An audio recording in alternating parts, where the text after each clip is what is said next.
নিজেকে আর আগের মতো সময় দিতে পারি না।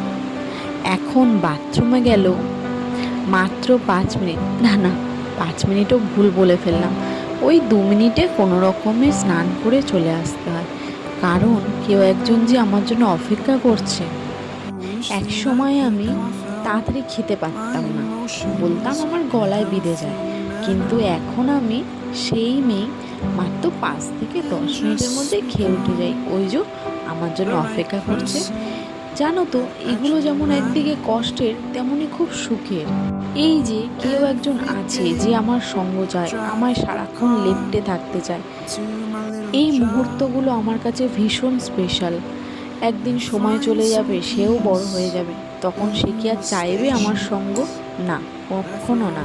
তাই সে যতদিন আমার সাথে মিশে থাকতে চায় থাক না, আমিও বেশ এনজয় করছি এই ব্যাপারগুলো। আমার তো নিজেকে এখন ভীষণ লাকি মনে হয়, কেউ আমায় এতটা ভালোবাসে যে আমার সব সময় সঙ্গ চায়। এটা তো আমার সৌভাগ্য, ঠিক না?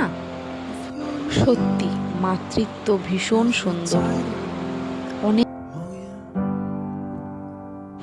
অনেক ধন্যবাদ শ্রীকৃষ্ণ।